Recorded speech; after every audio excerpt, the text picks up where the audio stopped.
So something else we read about this week was summary and scene, and what is the difference between a summary and a scene. I find them to be kind of analogous to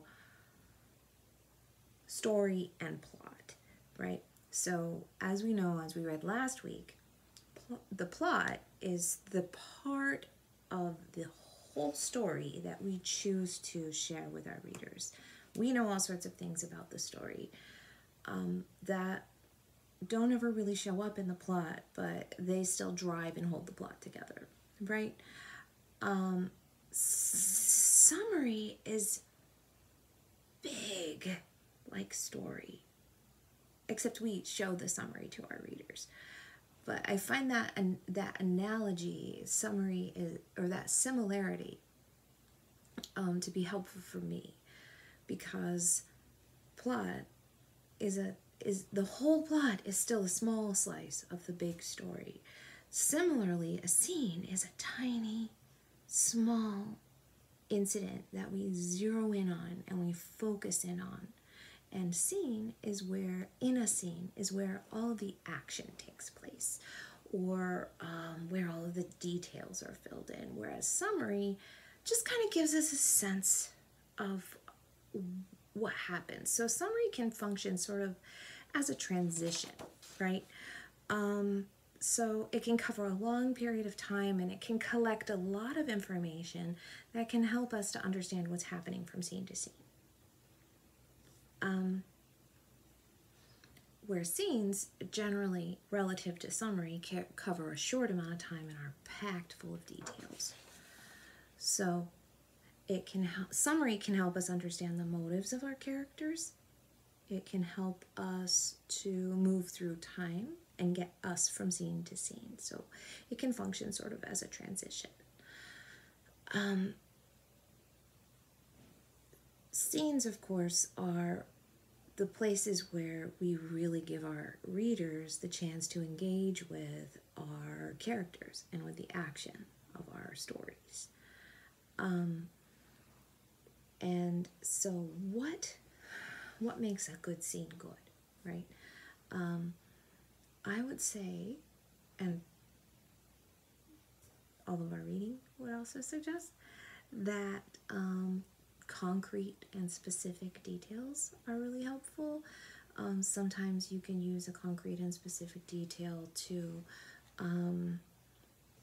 function as a symbol, and sometimes it just helps the reader to be able to more clearly and completely sort of immerse themselves in the text, like the difference between driving down the street in an old car or driving down the street in a 75 Dodge Dart, or the difference between standing at the door and saying, "I'm very nervous for this job interview," or "I want to go in and ask my boss for a raise and I'm so nervous."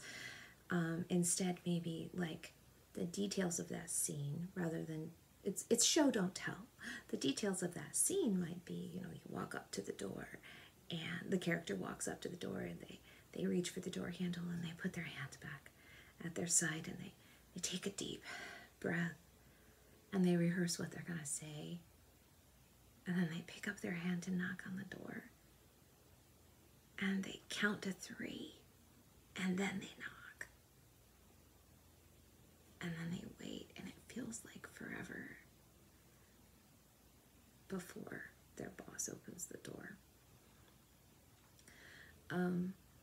So basically, the short of it is that the scene is the very specific moment that we zero in on, and we give our readers as many details as we can to help them to engage deeply with our characters and with our story. And the summary is the big sweeping moments that move us from scene to scene. And a decent balance of those is good. You probably want to have more scene than story, especially in these shorter writings that we're doing. A teacher, when I very first took my first creative writing class, liked he taught us to write the core incident. And the core incident, he called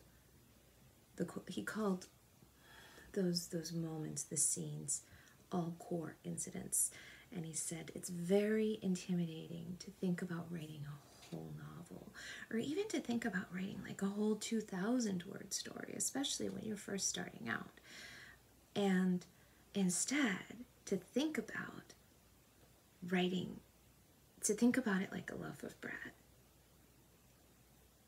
If you think about trying to write the whole loaf of bread, it can be really, really intimidating. However, if you focus in on and you write the perfect slice, right, then you write the next perfect slice, and then you write the next perfect slice, and before you know it, you have the whole loaf. I loved that metaphor. It made me less intimidated to write fiction. And it helped me to realize that every single piece matters. That's why scenes matter, because we want to get all of the details, and we want to get everything in there that can help our readers to engage with our characters, engage with our plots, have a connection and an investment in what they're reading. So this week, you'll be writing a short scene, practicing point of view by writing that scene from multiple perspectives, practicing voice, and trying to pack that tiny little slice of story full of as much juicy detail as you can. I'm excited to read what you write.